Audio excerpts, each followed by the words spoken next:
Welcome to Rockstar Doctor Life. I'm Melissa Longo.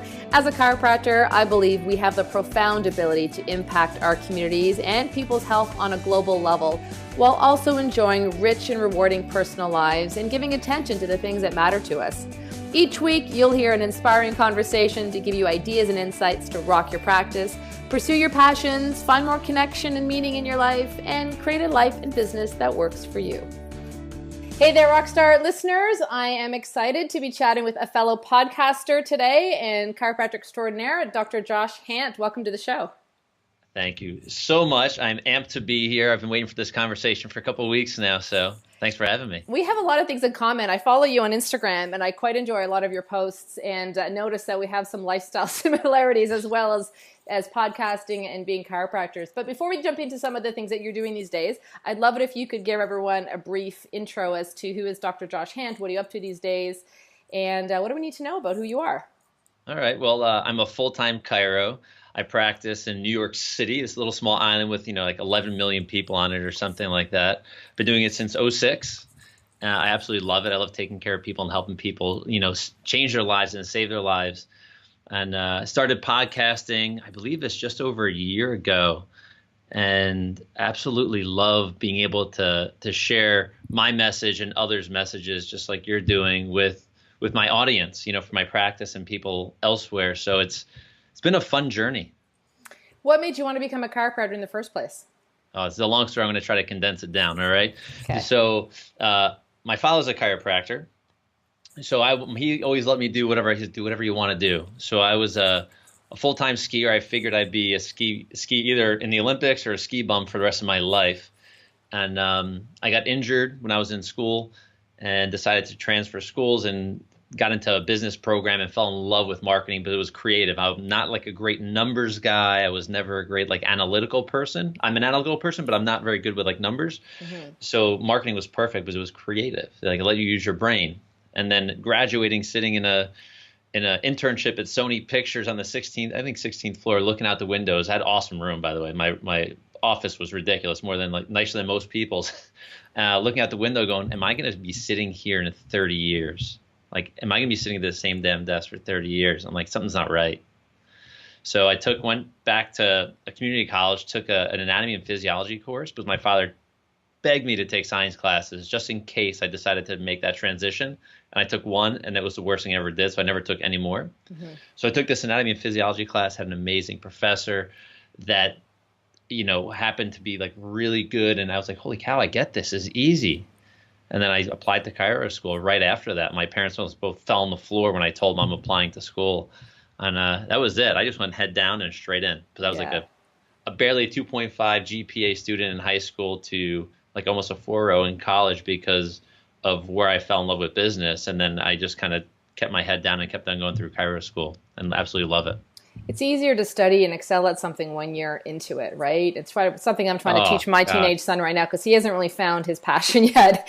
And, I keep telling him, it's easy for me to keep learning and growing as a chiropractor because I love what I'm learning. So that sounds to me like you certainly got fired up and got on the right path. But you never practiced with your father? No, I do. I actually practice with him now when he's around. He's on the board of Life University, so he's always and he's traveling and teaching all over the place. So he practices 3 days a week, so he says. But it's I think this month it's 6 times in August. So it's fantastic. Yeah. Now you're really athletic. I think you compete quite a bit in different races and sports. Have you ever had an injury that's affected your ability to practice? Yes, I actually have had. I had 2 injuries. I actually had a ruptured meniscus. I believe it's going back about 3 years ago, where it was hard for me to take time off, not being so-called sick or on a vacation. I never really get sick, but taking a mental vacation. I couldn't bend down. So I went back 5 days post knee surgery. And was doing I don't know if anybody knows what a pistol squat is. I was doing one-legged squats to do supine cervical adjustments because I couldn't bend my leg. That one wasn't actually that bad, but I injured my shoulder also around not too far after that, and I wasn't able to really do too much adjusting for months. I had to adapt and I'll use like an activator. I'm a hands-on guy. We're all hands-on chiro, adjusting subluxation. So I had to adapt, and my right shoulder, I couldn't lift it, 50, 60 degrees without cringing. And my patients, sympathize. Yeah. Like, oh my God, we feel so bad. I'm like, no, I'm here for you. So I just learned to adapt, use an activator a little more. And it took me like probably about 6 months to get fully healed, so I can do just about everything now. And it sucked. Yeah. A lot of people deal with all kinds of challenges within practice, right? I've heard people tell me stories about their clinic burning down. Monika Buerger was talking about the car driving into her practice and ruining their space, and physical injuries and dealing with loss. So getting through difficulties in practice is certainly something that everyone faces. So did you have anything during that time that really helped you stay focused on recovery and staying engaged in your practice, even though you were limited in how you could adjust? Well, yeah, exactly. So this is actually pretty neat. So being that I'm in this lifestyle space, it's like a chiropractic lifestyle in my head, but in lifestyle, I've been able to connect with so many different types of experts in the wellness world. And I just I built myself a program to, hands-on therapy, doing movements and so on and so forth, for instance, with my shoulder. And if I was able to kind of keep my head focused, knowing like every day I had to do a little bit, it made the process of healing easier rather than like sit and wait. Like if I have to like wait for something, I'm like an ADD, like I can't sit still type of person. So if I had a little program that I know I could do stuff daily, it's going to get me incrementally better. Yeah. And then at the end, those increments all started to add up as like compound interest. It was like, wow, I can get like 80%. And then like, a week later, it's like, holy shit, I can do, bench presses again or whatever it may be. And so it was really neat and adjust. It was like, super cool. It was like a snap of a finger once it started to happen. Is that how part of your lifestyle locker developed? Like as you went through that injury yourself, or did that happen afterwards? No, that the lifestyle locker, the story behind that is it's a deep story, but the programming happened we started selling in lifestyle locker started to happen as an evolution through injury and trials and tribulations of my events and stuff that I started to get into athletically. And I think everything kind of comes from, I don't say being down, but being like, whether it's like getting knocked down mentally, physically, or spiritually, whatever it may be, a lot of cool things come from that. I agree 100%. But I know for me personally, when I've had injuries too, great things have come from them. When I started doing television, it was because I had a hip injury, and it healed up really fast. But I remember being in the TV studio because I was a guest on a show, and my son was with me, and he said, you should think about doing this. And the fear in my head was, big thing. What if I can't adjust? What if this hip doesn't clear up? It was really acute at that time. And yeah.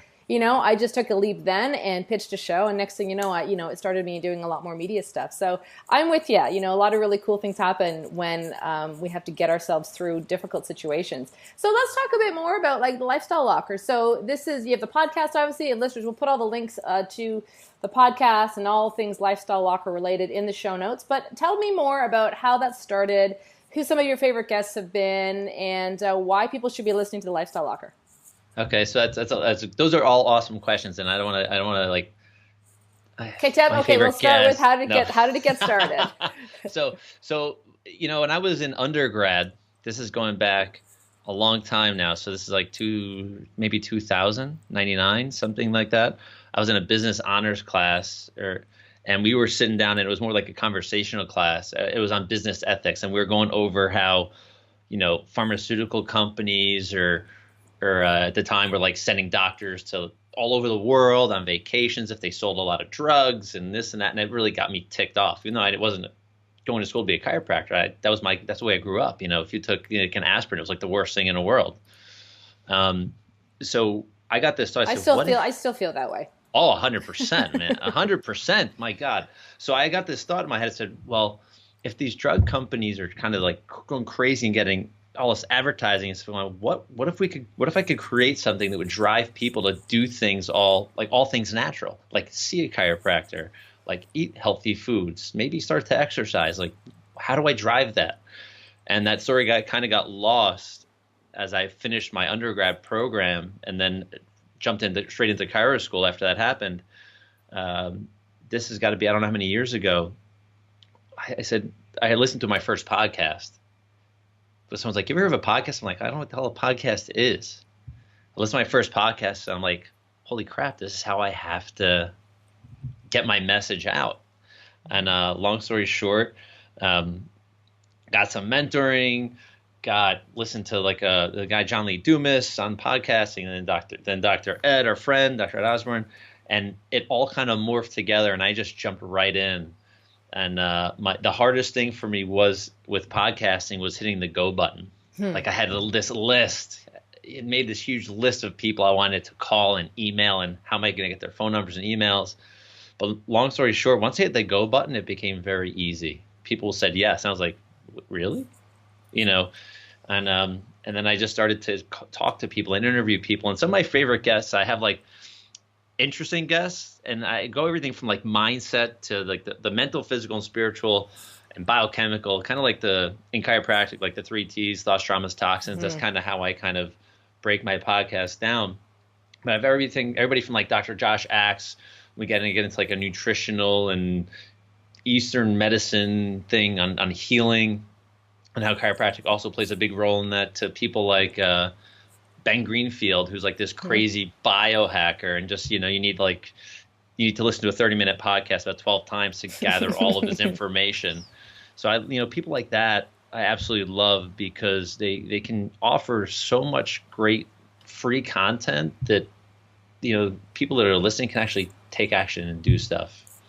So that's why I love doing it, because people are going to have a potential to be better and healthier for listening if they take action. Yeah, and I love that you said the hardest part is pressing go, right? And just getting started with anything, whether you're trying to start training or change your diet or things we tell our patients all the time. I mean, you just got to start and start taking one step. And I know it can be a barrier for a lot of docs who are wanting to start to do podcasts or just live videos or just stuff in their community. They can be held back by some fear. And once you get started, it gets so much easier. And it often fuels you and keeps you fired up to want to keep doing it more and more. Yeah, I would tell anybody that, if you've had like kind of like an itch to do something, and you've done most people will do a lot of the legwork, like do all of it. Like I bought a microphone, I got video lighting, I get all this stuff, and it's like, I don't know if I can do this now. No, just do it. Like, you're going to find that like that power is just going to come through, and you'll be like, holy cow, why the hell did I wait? Why did I wait? So it took me like months and months and months to hit the go button. And once I did, I was like, why did I wait so long? Yeah. And I think like you, I think about, because I'm in the process of starting another show, one more specifically for my practice, because I feel like there's so many things I want to tell people, and I don't have time every time they're in the office. And so I wanted to make it more accessible. And I love podcasting. For me, it's been a great medium to express my thoughts and to connect with other people. And I certainly recommend it to a lot of docs. So, you're so fired up about, do the podcast, and I know the guests keep you fired up. And as a chiropractor, what keeps you inspired? Like, do you have programs you've worked with, or coaching experiences you've had, or events you've attended that have really shaped who you are as a chiropractor? Yeah. I mean, I grew up in the Northeast in the U.S., and I grew up going to initially, I think I was 2 weeks old at my first DE down at Life University. Yeah. And then like my life transitioned, and my dad became part of this group called New Beginnings, which is in New Jersey. And I've been going to that like as a teenager. I would go and sit like in the back, I'd maybe pay attention. And I've been part of that group now, on the board of their group, and I've been there for since at least minimum 12 years. And absolutely love it. It's kind of like the heart and soul for me. Like the heartbeat of chiropractic is very philosophically oriented. A lot of love. It's like a love fest, if you will. And then I also absolutely love like Cal Jam is like my West Coast gig that I feel like I kind of have to be there all the time. I get to connect with lots of cool people. Love Billy D's crazy energy, and on your show as well. Yeah. Right.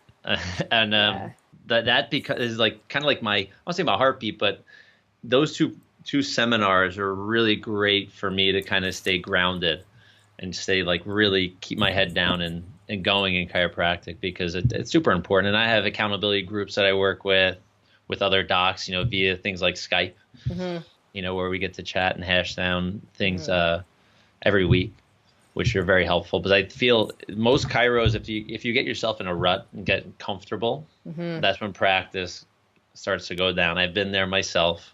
I think every chiropractor's been in practice at least for a year or two has been there. Yeah. at least once, right?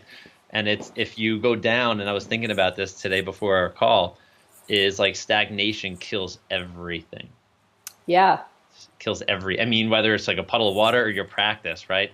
Yeah. If we're not doing anything to clean and grow and move forward, like it's like our why disappears and we're just like robots in our life, like the movie The Matrix, like we're just plugging along, and it's not good. No, I have a saying in my house, and it's boredom breeds bad behavior.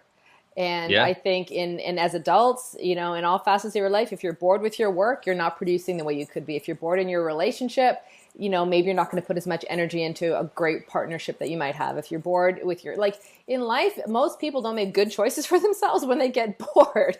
And it started with my kids were younger, because, I know you don't have kids, but parents listening will appreciate. It got really quiet in my house one day, and I have 2 boys, and I thought, this is not good, because if they're bored, they're going to get themselves into some mischief. And it's sort of been a slogan that stuck with us, because I think, like you just said, you got to keep moving. You got to keep building momentum and find things that excite you, and find new ways to express chiropractic and share the message and inspire the people in your community. Yeah, I agree 100%. And I think a lot of docs that I've spoke into either go like they work so hard that they tear apart their like relationships, their health, their fun, but because they're so interested in just making a buck. Mm-hmm. Not that there's anything wrong with making money. I think every chiropractor should be the wealthiest person on the planet, but there needs to be a balance between, your hustle time and your practice. You need to have that same passion in in your relationships with your family, whether it's extended or direct, like the most intimate part of your family, and your playtime. You gotta do stuff you love to do. Otherwise, you're kind of like, you're lost. I mean, you're just gonna kind of break your life down, helping other people but killing yourself. It sounds like you've been able to define success for yourself in a way that encompasses all those aspects. Did that come with time and your experience, or did you start practice saying, I want to practice, but I want to, compete in sports, and I want to have a great, did you go into life and practice with this idea of this is what successful life is going to look like for me, or did that evolve for you with time and experience? Oh, I think it totally evolved. I've always been, once I got into chiropractic, I was all in. I love that aspect of it. I don't like the business part of it as much as I really like the practice part of it, but I gotta put time and energy into that to learn it. But as far as, so the chiropractic, I've also been very into like fitness, but I realized that, if I kind of spend all my time in the practice and on the practice and always thinking about I kind of neglect other areas of my life. And I said, that's not going to end up being good down the road. Mm-hmm. I'm either going to get out of shape, sick, injured, divorced, whatever it is. And if I have to blame my practice, I'm never going to practice again. Mm-hmm. How do you define success for yourself? If I were to say, Josh, what does a successful life look like to you? What does a successful life look like to me? Well, I like using one of Tony Robbins' acronyms. I think he calls it CANI, C-A-N-I, constant and never-ending improvement. Yeah, I've heard that one. Right, I don't know anybody really hasn't at this point, but I think that's really success, because it doesn't mean, it's not like an endpoint. Success is being proactive in your life on a regular basis, from your, everything I just said, from your family to your business to your playtime and even your private time, when you need your own mental and physical downtime. Mm-hmm. All those things are important. If you can't do that in your life, then I don't think you're going to ultimately end up becoming successful. You may be successful in a little segment, but those other areas are going to start to break down and fall apart around you. Mm-hmm. So constantly learning and evolving and trying to be your best every day. Yeah. And in the chiropractic world, in my podcast world, with my family, with my training, I kind of am kind of nerdy. I joke around. I have this little binder. People can't see it. You can see it. It's like my little logo on it. Yeah. And it's every day I put down stuff, or the night before I'm putting stuff down I want to do the next day. Mm-hmm. So I have a week plan. Well, I have a big plan, but then I kind of chunk it down, and it's not crazy. I'm not too analytical. It's just white line paper. Mm-hmm. But if I can start to check off little things, success is happening every single day. Mm-hmm. As long as you choose to look at it that way. Yeah. There's a guy interviewed. His name is Tom Foxley, and he's a CrossFit fanatic. He was a British Marine. retired British Marine, and he was saying something that I love. There's something called AMWAPS, AMWAPS. Have you been in CrossFit before or no? I'm not trained. I'm familiar with it, but I haven't trained with them. Okay, so I have something called an AMRAP, which stands for as many repetitions as possible. So he came up with this thing. He's a mindset coach. So he came up with this thing called AMWAPS, as many wins as possible.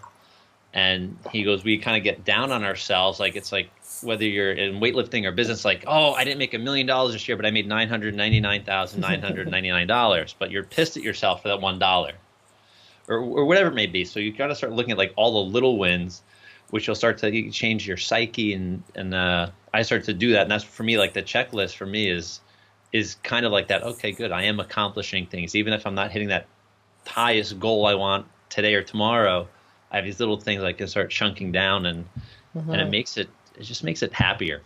It's reminding me of the show. One of the podcast guests was Dr. Kevin Christie, and he talked about not forgetting how far you've come. You know, it's common for us as chiropractors and drivers, and we're business owners, and we want it to be better, to always be pushing forward, and sometimes we'll forget to actually look at where we were and how far we've come, and really acknowledge those smaller successes that. You know, maybe 100%. That one patient who all of a sudden brought their kids in, or, you know, little things that happen in our offices every day. And I think sometimes if you're just chasing one thing, that one goal you might have, you can miss out on those smaller wins every day. Yeah, I think little wins are a lot easier to get to, and they're going to eventually, if you keep hitting little, the big ones are going to show up. It's just the way success, I think, works. It's like Michael Jordan, like practicing in basketball, practicing, thousands of these shots before he became Michael Jordan that everybody knew. Yeah. It was all little itty bitty wins a lot of times, and he made everything look so easy as he became like the master, the guru. Yeah, no one saw all those times he was practicing when no one wasn't watching, and all the the time and energy that went into that. So how do you balance your own lifestyle then? So you've got, your practice, and you've got the podcast, and I know you talked about you have your notebook there, but do you have specific ways that you manage your time that allow you to have time with your partner and to have time for your racing and your athletics and time for your practice? I use pretty much I use my calendar, my phone, and I know that I have my practice days or like my 100% practice days. I practice 3 days a week. I have a team that's there. My team's there 5 days a week, but I practice 3 days a week, and I try not to kind of get lost in anything else during those hours. So I stay very focused there. In my lunch breaks, we have meetings and so on and so forth. But the days that I'm not in practice, that I'm in my home office where I am now, I make sure that I give myself a schedule. Like I can easily, and I'm sure you may be the same or maybe not, but if I close that door and I have my standing desk, I have you right in front of me, I have a computer in front of me, and I can start to produce, I can be here all day. Like I can totally forget about the outside world.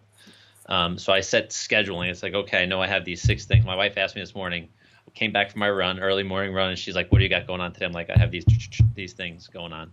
She's like, what time? What time do you end? I'm like, okay, I end at 2:30 or whatever it is. And she goes, great. So like, I know that after that, if we need to run around, do some errands, that I can close the door here and be happy that I got all of these little things accomplished. So family time is important. I try to do like my mindfulness, meditation stuff and exercise 3 to 4 days a week, 3 to 5 days a week. I try to do them very early in the morning if I can, preferably before my wife even gets up is ideal. Sometimes that doesn't happen. But that's key for me because that's private time. That's like my own like mental time. But physically, when I'm active, like we talk about stagnation, that when my body's well, my mind is well. My mind is well, my body becomes well at the same time. And I always make, I don't know if any chiropractor says, but I make time every single week. I make sure I get adjusted every single week. I haven't missed an adjustment, and I don't even know how long. It's one of our self-care habits. Yeah. Totally. Yeah. So basically you block your time effectively, and the days that you're in practice are focused on clinical care. The days that you're not in practice, you devote to doing your own personal adventures as well as a lifestyle locker. Totally. And because I know a lot of docs listening say, well, how do you manage all those things? How do you manage podcast and groups and anything else that you're doing? And there's always ways to effectively manage your time a little bit better. So thanks for sharing that. Yeah, and bringing your family along with you, like and sharing, making sure that you're not like kind of neglecting them. Like my wife is not a crazy athlete like me. She's athletic, but she doesn't like to do the crazy stuff I like to do. But she's also all sorts of supportive. If I say, listen, I'm running a 50K or a 50 miler, she's great. Like food, we make food together, but everything kind of transitions. My nutrition and fitness, everything kind of transitions around, and she's there for it. Like she'll show up to the race and stay there for 12 hours.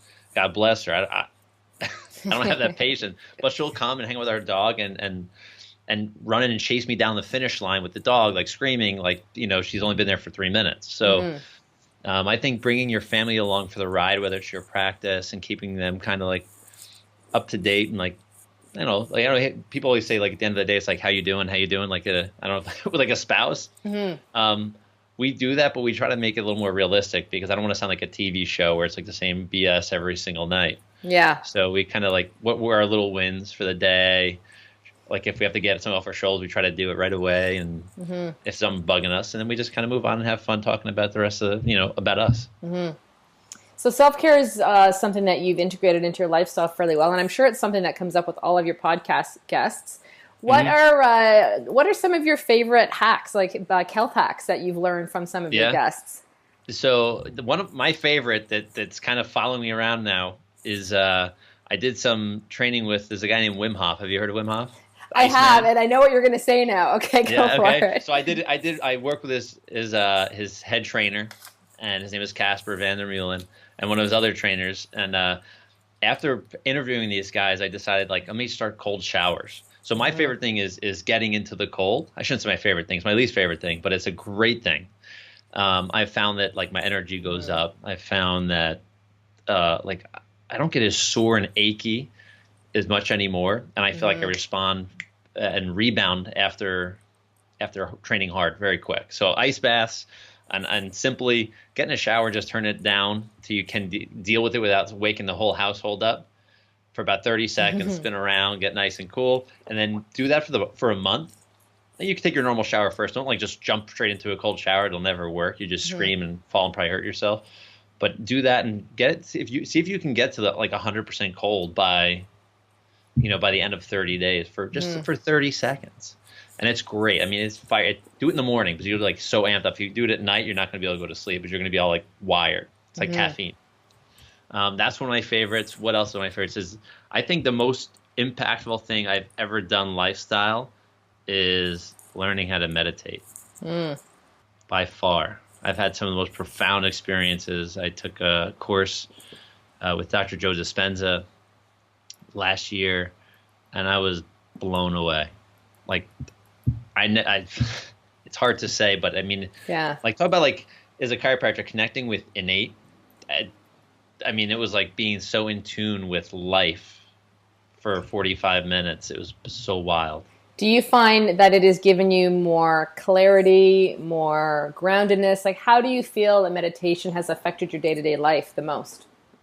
Clarity is a good word. I just feel more connected to me, to my life, in a sense that, purposefully, I'm much more purposeful in my actions. I do my best to now I don't need to waste time, but like you're saying with boredom, I try not to be wasteful of my life because there's so many little things and proactive and productive things that we can do. And meditation kind of just makes, like, almost for me, is like clearing a path through the forest so I can kind of see where I really want to go. That's something that I feel the same when I actually do it, but I'm guilty of not meditating consistently. I did this morning, which is interesting, but I feel like I've had some amazing breakthroughs as far as thought patterns that have just the thoughts that have come up or things that I've been thinking about. Like, it's amazing the downloads that you get when you're in that state. But a lot of the meditations that I've done have been guided and something that I'm listening to. And so it's putting myself into, a relaxed state and then thinking about some different things more than a pure quiet, meditation. So I think I'm going to take that one to heart. But I think the guided meditations, this is my personal opinion, I think are some of the best. Whether it's a breathing meditation or guided are some of the best because it can kind of it allows you to pay attention. People say you have to think of nothing during a meditation, and that is the hardest freaking thing in the world. I mean, you're going to hear like a hair drop when you start, you're going to be so distracted when you first start doing. So guided meditations, I think, are the best. Every one that I did for the first months many months after going to Joe Dispenza's program were all of his guided meditations, because it's about creating your reality and creating your future. What do you want? Mm-hmm. And things really started to show up in my life a lot more once I started doing that. Very cool. That's a good reminder for me. And I actually will give you, add to your cold shower comment. I started doing that probably back in May.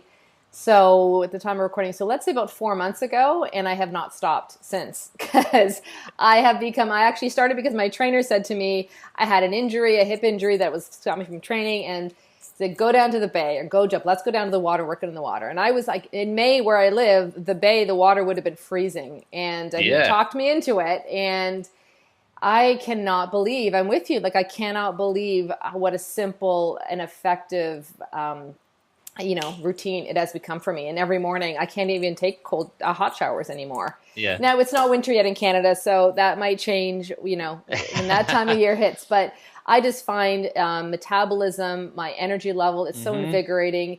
I'm with you too in that. After training, I can't remember the last time I've been really, really sore after a hard training session. And just supporting inflammation, lymphatic drainage. I mean, it's something that I'm talking about in the practice a lot too. So docs, if you're not doing this, give it a try. And certainly, there's lots of ways that you can learn more about it online too. But it's beneficial for your body and for your patients as well.